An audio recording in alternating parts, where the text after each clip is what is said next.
What up? Welcome back to the Necro Zoo. I am Bubba Bones, and in this one, we're gonna take a look at my repaint of the Red Hood figure released from McFarlane's DC Multiverse. And as a plus, I did do a custom unmasked head that I will be showing. Now I really did not have a lot to work with on this figure. Here on the left you do have the original release in its unaltered form. You have the candy apple helmet, Red Hood helmet, his two guns. Pretty cool figure, probably one of the better McFarlane figures released last year. Awesome figure, and I had anticipated it for a long time. It has its little flaws, but pretty much one of the better figures that McFarlane has produced.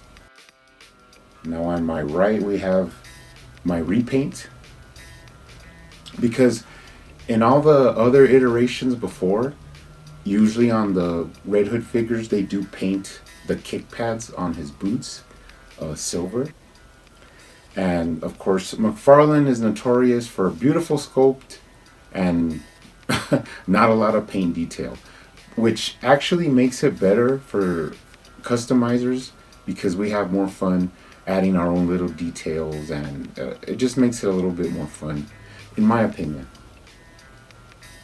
But I did do a little bit of different things on this figure, so let's go ahead and check it out. Now first up, starting with the head, of course, the original release was notorious that it had no ability to look up. You would pretty much get like a straight shot head position, and that was it. And on my custom, I did Dremel out a little bit of the neck hole to where he could look pretty far up. And in fact, it was a lot far up, and this does not change the neck hole like in a big dramatic way. It's just a little notch that you put towards the back that lets the peg have the ability to lean back a little bit more, but it does give you more. The benefits are a lot because it gives you way more options for positioning the head or looking up or tilting up. So that's a pretty easy thing to get a lot more out of your figure. Another thing I did do is on the jacket, I added the silver studs like on the collar of the jacket.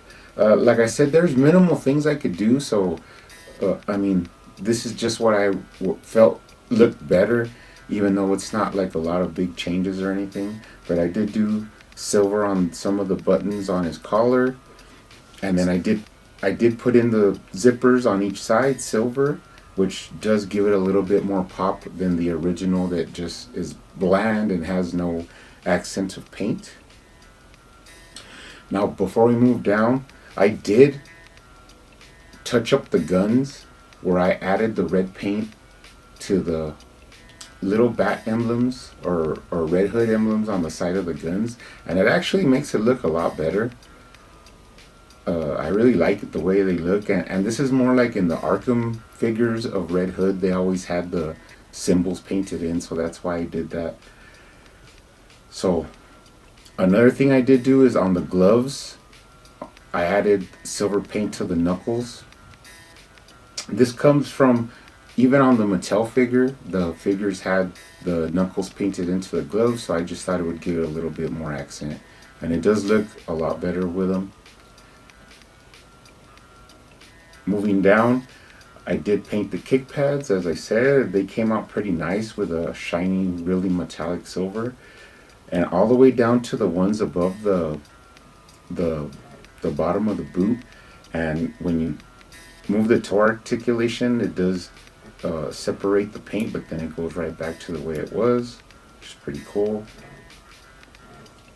And I just think it gives it a little bit more than just a straight black, like complete black paint job they had given it, and it pops a little bit more.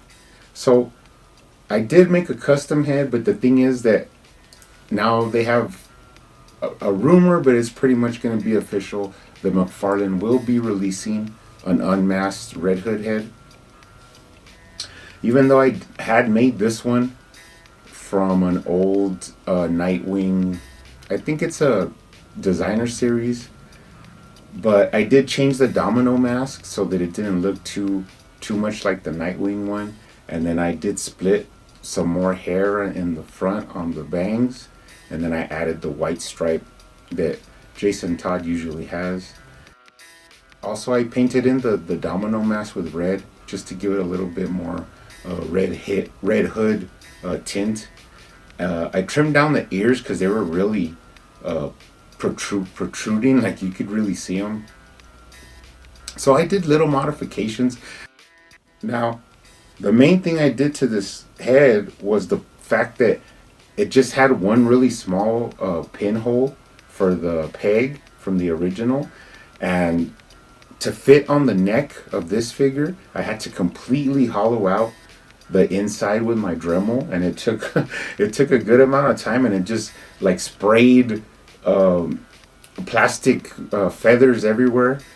But once I was done, I was able to put, like, deep down in the recesses, I was able to put a pretty much close size of the peg that is actually in this Red Hood figure. So when you pop it down, it does like pop into position. It doesn't have as much range as this head, as the Red Hood head, but you can move it down and up and to the sides. It looks okay, but now that I've heard of the release by McFarlane, then this has just become redundant. But I'm not sure if I'll display it with this head, or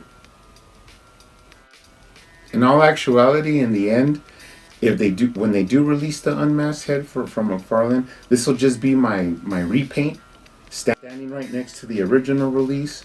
And it's not, all my work was not in vain. It will be my own repaint version of the original release, and then I'll have the newer release with the unmasked head next to that.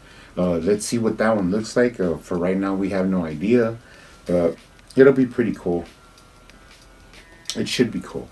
So, like I said, really quick video because there wasn't too much I could do with this one, but I had fun working on it and it looks cool. I will put them up on the shelf next to the original to show you guys how it looks on the shelf. For now, stay hunting out there, guys. Stay safe, and I will see you on the next one.